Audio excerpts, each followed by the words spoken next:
Vamos hoje discutir um tema de grande relevância e que tem merecido a atenção dos povos de todos os continentes, que diz respeito ao rastreio do câncer de mama. Nós sabemos que o câncer de mama tem aumentado a sua incidência e sabemos dos efeitos danosos que ele significa. Por isso que quando uma determinada afecção passa a se constituir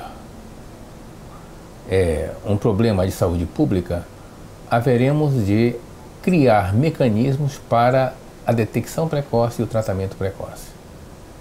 Uma vez que uma coisa nós já sabemos, quanto mais cedo se tratar um câncer de um modo geral, melhores serão seus resultados.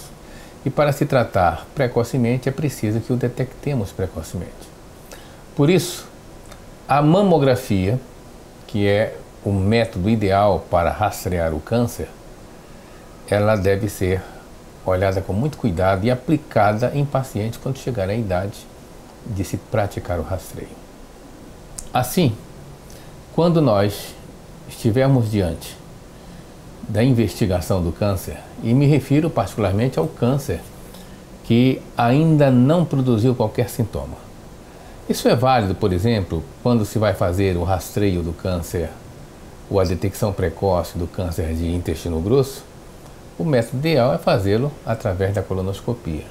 Portanto, a colonoscopia, nesse caso, representa a técnica mais, digamos assim, acurada na investigação do câncer precoce do cólon. Do mesmo modo, quando se pretende fazer o rastreio da doença biliar, o exame inicial é a ultrassonografia. Ou ainda, quando se pretende investigar o nódulo tiroidiano, o exame ideal também é o ultrassom, como vocês viram. Na mama, considerando que o câncer mamário tem relativamente uma fácil expressão através da mamografia, é essa tecnologia ou esse método o mais indicado para a função de rastreamento. Rastreamento, repito, significa realizar um exame com determinado objetivo. E esse objetivo é a identificação de sinais que possam expressar a presença do câncer. E nós sabemos que existem várias formas de expressão do câncer. O nódulo é apenas uma dessas formas de manifestação. Então, dos vários métodos que nós temos para estudar o câncer de mama,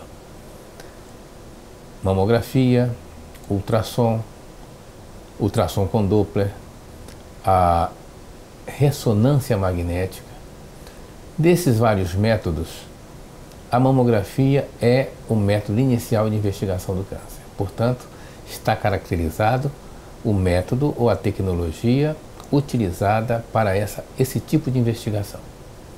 Os senhores sabem que a mamografia é um método radiológico. A primeira mamografia realizada no mundo, na verdade, foi radiografia dos espécimes retirados cirurgicamente por Salomão, um cirurgião no início do século passado. 1913 foi, digamos assim, um ano em que existe relato, o registro da realização de radiografia dos espécimes cirúrgicos. Mas foi na década de 60 que a mamografia teve, digamos assim, um grande destaque. E foi quando começou a surgir a ideia do screening mamográfico, ou rastreio do câncer mamário.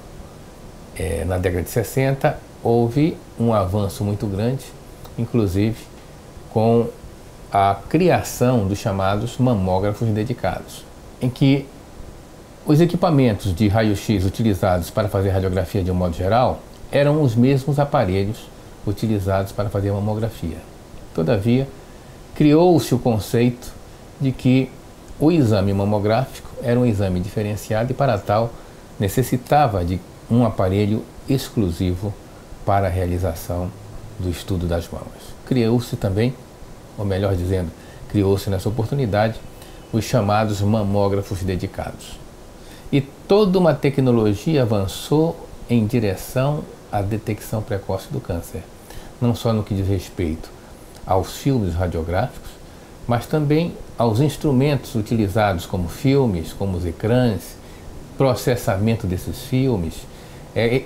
Os próprios negatoscópios vieram a se aperfeiçoar no sentido de prover uma imagem de alta qualidade, permitindo com isso que nós pudéssemos ver mais e mais precocemente.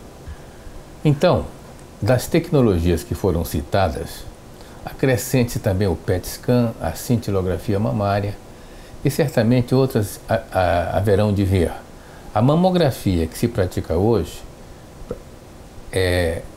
também sofreu um aperfeiçoamento. Hoje nós caminhamos na direção da chamada mamografia digital.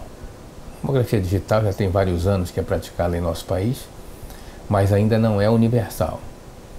E em relação ao câncer de mama, os resultados do ponto de vista do diagnóstico ainda são similares, mas certamente há uma grande tendência que através da tecnologia digital possamos diagnosticar mais. Na doença benigna e na mama densa, certamente há vantagens na aplicação da chamada mamografia digital. Mas vamos entender a mamografia como sendo um método de eleição para a realização dessa tarefa. É um método inicial de investigação. A partir dos achados mamográficos é que nós podemos então tecer nossas condutas em relação a qual exame utilizar, qual a técnica melhor que vai elucidar determinada situação.